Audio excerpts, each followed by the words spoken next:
盆栽からしたらもったいない松盆栽生産日本一の高松の盆栽園北谷養成4代目北谷隆一です。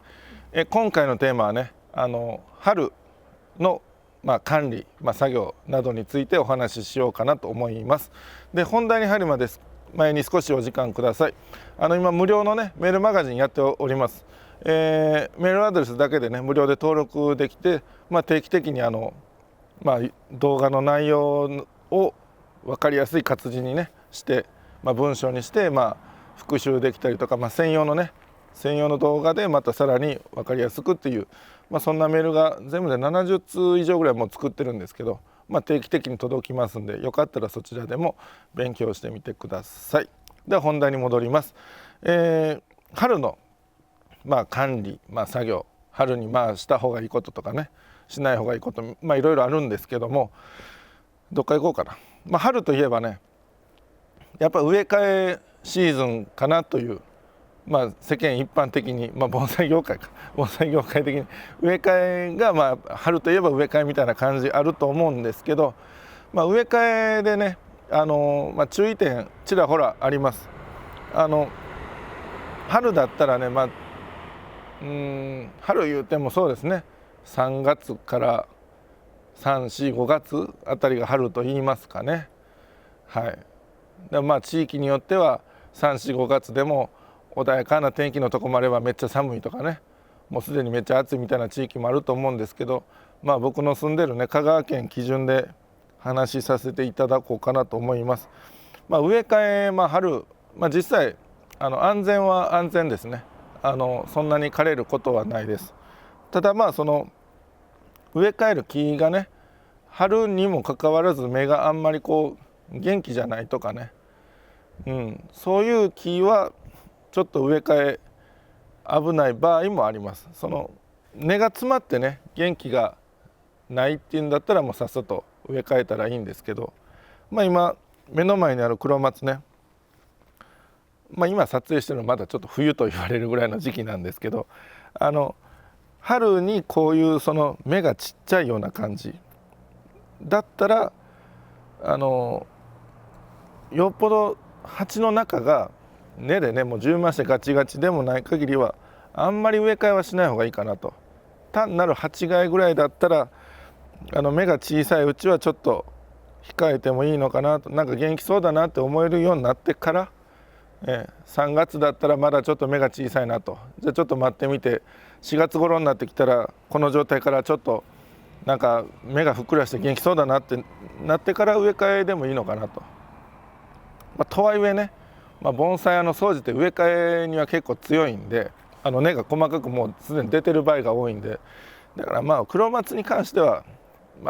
すごく気にしだしたらそれぐらい気にしたらいいかなとかね、それぐらいで、こちらこれ未生の五葉松なんですけど、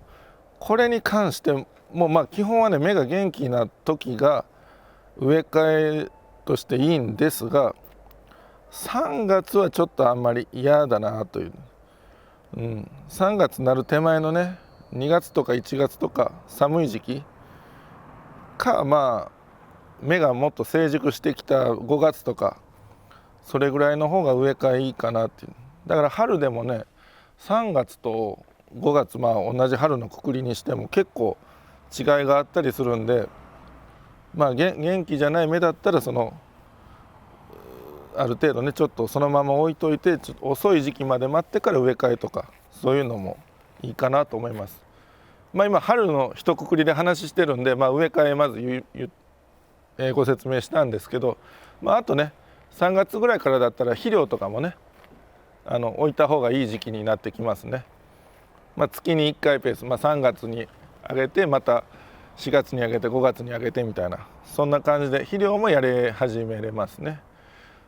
であとは3月ぐらいだったらまだいいんですけど、針金かけはもうそろそろあんましない方がいいのかなと。五葉松だったらギリギリその時の芽の状況だったらいける子もいるかもしれませんが、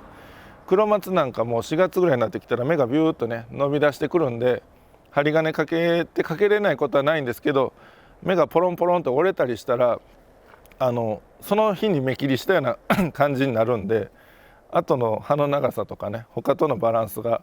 取るのが難しくなるんで、針金はまあ春はちょっともう、3月入ったらあんまり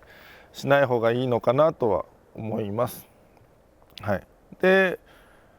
もうだらっと全体的に言いますけど、水やりももう3月入りだしたら、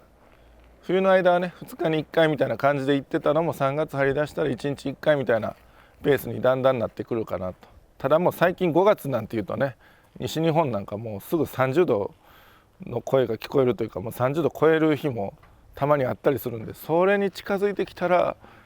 ものによっては1日2回とか、はい、の場合もあるかなと。で黒松系だとその芽がビューッと伸びてくるんで、そこに結構ね水とか栄養とかいるんで、気温の割に水を吸うみたいなことがあるんですね。だから、黒松なんかで元気のいい芽がビュンビュン伸びてる子なんかは5月頃結構水が気温が低いからって安心してて水少なめにしてたら意外と枯れる場合あるんで、実際聞いたこともありますんで、だから5月ぐらいになってきたらね、気温の割に水やり気をつけとかないけないと覚えとってもらえたらありがたいですね。はい、まあ他にもいろいろあるとは思いますけど、代表的なあたりそれぐらいの説明にしときましょうかね今日は。はい、またなんかそういやこんなんもやった方がいいですよっていうのがあった時にまた動画にしていこうかなと思います。はい、じゃあ今回は以上です。盆栽からしたらもったいない北成養成4代目北成隆一でした。チャンネル登録高評価メールマガジンもよろしくお願いします。